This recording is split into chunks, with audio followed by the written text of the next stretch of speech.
como Messi que va al supermercado y toma mate, nosotros hacemos radio y también tomamos mate. Messi es ejemplo para todo. Hoy salió en relación a otra cosa también. ¿Qué hizo? Como cuando hizo pull-ups. Ah, ok. Y sí, es un ejemplo universal. Bueno, dijimos hace minutos que íbamos a hablar acerca de cómo llegó en la década del 50 el LSD a la psiquiatría en la Argentina. Yo no sé si vi una película o estoy flasheando, ya que estamos hablando de esto, pero mejor le voy a preguntar a quien investigó todo esto, que es uno de los autores, porque son dos autores del libro Viva la Pepa, que dicho sea de paso fue presentado ayer en Buenos Aires, el psicoanálisis argentino descubre el LSD, que es Damián Huergo, que está en línea para hablar con un montón de gente. ¿Cómo te va, Damián? Buenas tardes. Juliana y Ariel. Hola. ¿Cómo Hola, estás? Ariel, hola, Juliana. ¿Cómo están? ¿Cómo va? bien. ¿Todo bien? Bien, todo bien. ¿Cómo fue Estoy esa- con soda, no con mate. Vos estás con soda, que mira, siempre debería andar con soda yo, pero es más fácil el mate. Damián, ¿cómo fue la presentación que fue ayer? Empecemos por esa parte festiva. Bien, la verdad que estuvo buenísima. Fue una celebración más que una presentación del Ajá. libro. Nada, estábamos un poco asustados por el tema lluvia, porque la idea era celebrar arriba de la terraza, en la terraza, mejor dicho, de Eterna Cadencia. Y sí, aprender una parrilla y unas bebidas espirituosas, así, pero bueno, las bajamos al living, la carne salió al horno, estaban todos contentos, las palabras de la conversación también ayudaron, y después sobre el final María Moreno, que iba a estar presente, bueno, tuvo algunas dificultades, pero nos mandó un texto hermoso que retrataba un poco la época. Y bueno, y todos nos fuimos contentos. La Con un poco de época, resaca hoy, obvio, sí. La época, ¿te referís a lo que se vivió en ese momento cuando llega el LSD y empieza a ser parte del tratamiento? O porque yo no lo tengo muy como, extendido en el tiempo, como que lo tengo muy enfocado a una época nada más.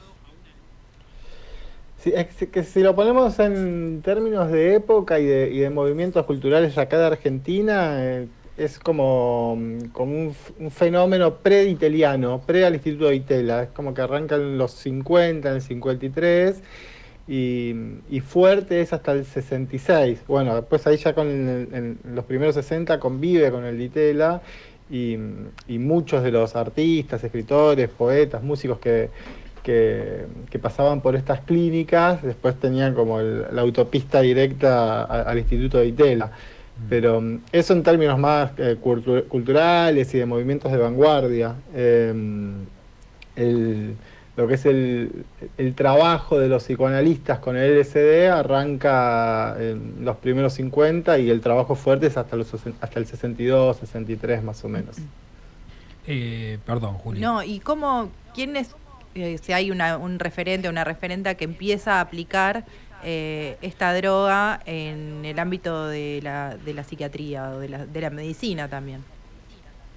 Sí, hay como cuatro jinetes del viaje alucinante, ¿no? Del apocalipsis. Que es el primero y fundamental es Alberto Talaferro, que era un psicólogo muy conocido en su momento. Esto estamos hablando de la década del 50, y son nombres que después con el tiempo se fueron enterrando. Y Alberto Talaferro, por ejemplo, era el psicoanalista, mejor dicho, de Frondizi, a ese nivel de protagonismo en las altas esferas de la Argentina y el poder estaban.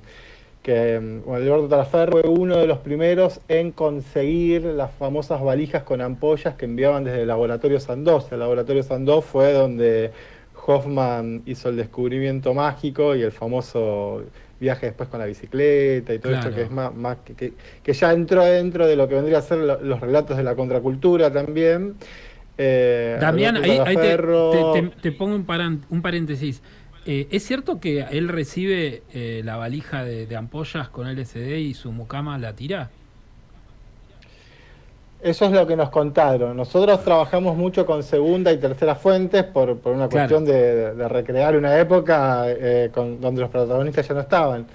Y eso nos contó su hija, que sí, llegó la primera valija que llega a Buenos Aires, del laboratorio Sandoz. El laboratorio Sandoz, luego del descubrimiento, enviaban con un protocolo, pero a diferentes científicos, psicoanalistas de todo el mundo para que hagan tratamientos científicos. Y la primer valija, por error, la empleada doméstica de la casa, Rosita se llamaba, la tira a un carro de basura, porque ni siquiera había camión de basura, y esa valija termina enterrada en el basural de Retiro. Pero asustada y es medio una ¿por qué? metáfora. Porque no parece basura. ¿Asustada o por qué? Porque no parece es una valija llena de ampollas. Porque estaba dentro de una caja. Claro. Son esos relatos muy a medias incompletos. Que fuimos reconstruyendo y el recuerdo que hay, o que quedó medio un mito dentro de la familia Talaferro, fue que estaba como dentro, en el cuarto del psicoanalista, estaba como adentro de una caja de cartón y en esos ataques de limpieza feroz se ve que la empleada doméstica lo agarró y lo tiró del carro, y después fueron a buscarlo al basural, a la valija, y no la encontraron. Fue Rosita, seguro. Y ahí arranca, y fue Rosita, seguro. Y ahí arranca como en medio de la cuestión conceptual del LSD en Argentina, que es como, bueno, un fenómeno que está soterrado Claro. en la historia del psicoanálisis, ni hablar. Yo mencionaba lo de la película, pero no sé, vos no sé si viste algunas películas, seguro, pero no hay una cuestión así entre el Ditela, estas películas de que Norman Brisky era el psicoanalista. ¿Puede ser? ¿O estoy súper errado? No, puede ser, porque dentro de este cuarteto que nombraba estaba Talaferro, estaba Paco Pérez Morales, Rebe Álvarez de Toledo y Alberto Fontana, que Alberto Fontana era como el más excéntrico, por decirlo, o el que intentó profundizar más algo que él llamaba sesiones prolongadas, que eran estas terapias, primero con LSD y después con otro tipo de técnicas. Y en la clínica de Fontana en particular iban muchos cineastas, iba por ejemplo Puenzo, Sorín, Filippelli, y Filippelli tiene una peli que tiene alguna referencia a la clínica, pero no mucho más de eso. Okay. ¿Y cómo eran estas terapias? Las terapias eran muy serias en términos científicos y psicoanalíticos. Bueno, es que vos ibas de un día para el otro y te tratabas con LSD y tenías un viaje, y a partir de ese viaje resolvías tu vida. Estaban integradas a los tratamientos individuales o grupales que los pacientes iban haciendo con sus psicoanalistas. Y tenían como dos motivos. Cuando arranca el trabajo con el LSD, había algo más psicomimético, que era como intentar crear psicosis artificiales para a partir de ahí pensar en curas. Pero cuando llega a la Argentina ya llega con la idea de que sea coayudante de terapia. Es decir, esto lo que intentaban hacer era como una regresión más uterina, un momento cero de la vida de uno, para en esa regresión lograr ir a algunos traumas fundantes que cada uno puede haber tenido. Nosotros encontramos un montón de testimonios donde la cosa funcionaba. También aceleraba mucho los tratamientos, eran como de golpe uno de estos viajes que duraban 12 horas y después terminaban durmiendo en la clínica para ayudarlos a bajar. Aceleraban un montón el proceso de trabajo analítico. Hoy estuve 15 minutos con mi psicólogo. 15 minutos. 12 horas estaba. 12. 12 horas y llegó a haber sesiones prolongadas de 48 horas que estaban. Otro marco teórico. Claro. Otro marco teórico. Decís que recopilan muchos testimonios en el libro, ¿no? Uno que te haya llamado la atención y que nos sirva de gancho para decir, quiero conocer el resto de las historias en este libro, Viva la Pepa.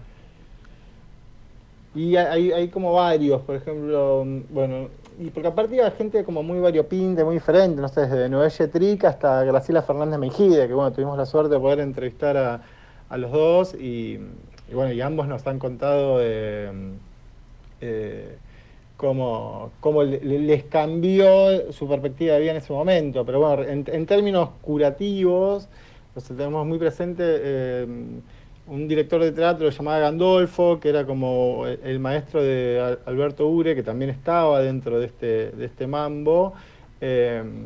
Tenía temblores él en un momento y no sabía de dónde venían, y gracias a estas terapias pudieron rastrear que esos temblores eran de que él se había criado en San Juan y había sufrido uno de los grandes terremotos que allá pasaron, y arrastraba como, con esa regresión a su pasado, a su infancia, pudieron localizar ese evento que lo había generado así, y después ha arrastrado unos problemas para toda la vida. Claro. Y de ese tipo de casos varios hemos encontrado que aceleraban y sobre todo reproducían imágenes que estaban como enterradas en la vida de cada uno. Era algo, no sé, de alta alcurnia, por así decirlo, dentro del ambiente en esa época. Bueno, estamos hablando de directores de teatro. Entiendo que había actrices también. No sé si alguna vez escuché a la Borges hablar de esto, creo. A Norma Leandro. Norma Leandro era, no la Borges. Norma Leandro. Sí. Sí. Sí, era como de súper alta alcurnia. Incluso todas las entrevistas lo hicimos en un anillo que es Recoleta, San Isidro, claro, Belgrano. Y como me decía un amigo, nunca un Villa Soldati apareció en la historia. Sí, era súper, porque se pagaban en dólares carísimos. En ese momento la metodología era atenderse 4 veces por semana, a unos precios altísimos.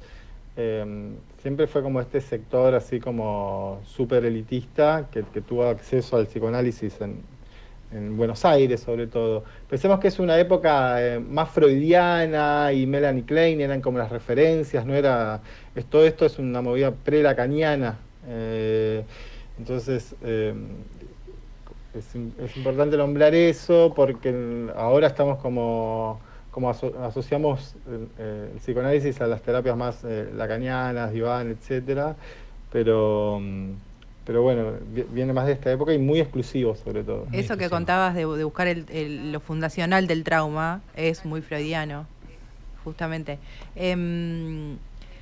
¿Encuentran algún tipo de continuidad más allá de que ustedes dicen que recurrieron a segundas, terceras fuentes porque los protagonistas no están vivos, ¿no? ¿Encuentran algún tipo de continuidad dentro del ámbito de la salud mental que haya seguido trabajando hasta ahora con ese tipo de terapias? Sí, en realidad más que continuidad hubo una disrupción grande como de 5 décadas. Pues pensamos, lo que contamos nosotros es como una historia contracultural del LSD en Argentina. Lo que más se conoce es la historia contracultural, que es como más ligada a los movimientos, a los beatnik, claro, se viene Timothy Leary a la cabeza, el hipismo, etcétera. Esta es como la historia científica del LSD. Y esta historia científica se ve interrumpida como parte de como parte de la prohibición del LSD con la famosa guerra contra las drogas de Reagan, que después fue una bajada que llegó a todos los países de Latinoamérica y el resto del mundo, y ahí se suspende la distribución y la producción del LSD de parte de Sandoz, que es el laboratorio que nombraba. Y esto acá en Argentina, la suspensión, desde el 66 empieza a menguar la circulación, y en el 76, ya en el inicio del último golpe, ya corta ese desarrollo científico, como para entender también un poquito la cuestión contextual de cómo desde esta prohibición hasta que a principios del siglo XXI y más cerca del 2010 hubo como casi 40 años donde el desarrollo científico estuvo pausado, y desde hace 10, 15 años ya no tanto por la rama del psicoanálisis, sino del lado de la rama de la neurociencia, se empezó de nuevo a retomar el estudio del LSD para tratamientos para pacientes oncológicos, en depresiones, en esquizofrenia, etcétera. Y ahora en Argentina, por ejemplo, hay un neurocientífico que se llama Enzo Tagliasucci, que está lidiando con un montón de permisos y ese tipo de cosas para poder desarrollar una investigación importante acá en el Hospital Borda. El libro, la investigación, el psicoanálisis argentino descubre el LSD, lo hiciste con Fernando Krapp. ¿Cómo les llega la propuesta o si salió de ustedes dos? ¿Quién les acerca la temática? Sospecho que alguien se las acercó. Sí, llegó como una invitación. La invitación viene de parte de Fernando Pérez Morales, que es el dueño de la editorial y librería Notampuam, que es uno de uno de los hijos de Francisco Pérez Morales, que era uno de estos jinetes del LSD en Argentina. Fue una historia que siempre la quería contar y no sabía por dónde agarrarla, y me hace la propuesta a mí.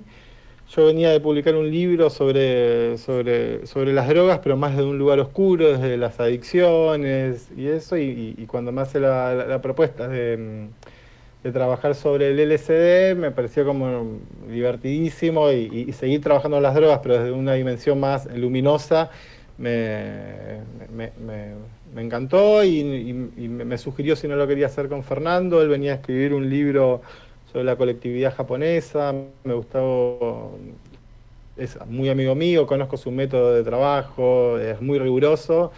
Entonces de ahí dijimos, dale, vamos a mandarnos y escribir a cuatro manos, y la escritura fue medio también un viva la pepa, una celebración de poder hacerlo con alguien que uno admira. Claro, la escritura suele ser un ejercicio muy, muy solitario, donde la rosca pasa por la cabeza de uno. Tener un dos ahí al lado debe ser mucho más divertido, cuanto menos. Sí, estuvo buenísimo. Primero porque somos como muy amigos de mucha cotidianidad, y era como la excusa perfecta todas las semanas encontrarnos en la puerta de algún viejo que había consumido LSD hace 50 años, y así hubo un montón de entrevistas que nos fuimos encontrando personas re interesantes, desde gente que amaba los monos hasta gente que amaba los aviones. Y después se fue como una charla permanente con él, y antes del momento de la escritura también una charla permanente para ver qué forma le dábamos al libro, que eso fue lo que más nos costó, porque nosotros somos escritores, cronistas, y no íbamos a hacer un ensayo más del orden psicoanalítico o académico. Entonces nosotros pensamos mucho qué teníamos para aportarle a esta historia como escritores, tanto para no dejar a nadie afuera, y tampoco para no dejar afuera a la teoría que esta gente produjo, que fue mucha también. Entonces ahí hubo un doble desafío en la escritura, y creo que ahí el hecho de haberlo hecho a cuatro manos ayudó un montón para poder conducir esos problemas que teníamos.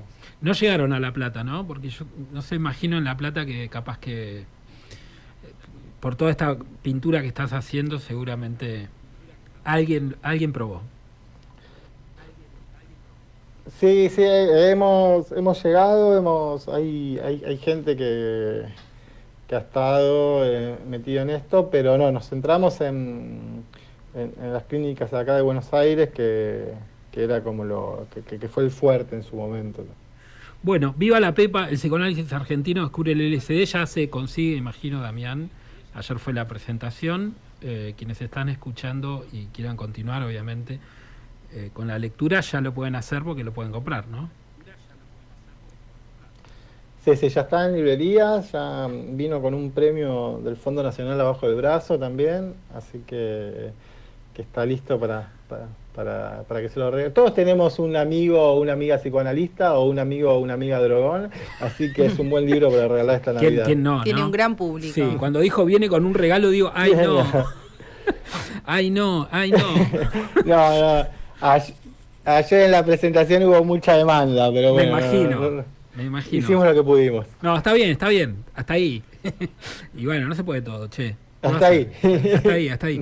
Bueno, Damián, mira, en este edificio se estudiaba psicología, así que seguramente algún espíritu está rondando en este momento, está diciendo, sí, yo también. Te agradezco mucho la comunicación, y mucha suerte con el libro y con los que vendrán también. Bueno, muchísimas gracias, Ariel y Juliana. Gracias. Gracias. Por la charla. Hasta luego. Damián Huergo, uno de los investigadores, junto a Fernando Krapp, de Viva la Pepa, este libro sobre el psicoanálisis argentino descubre el LSD.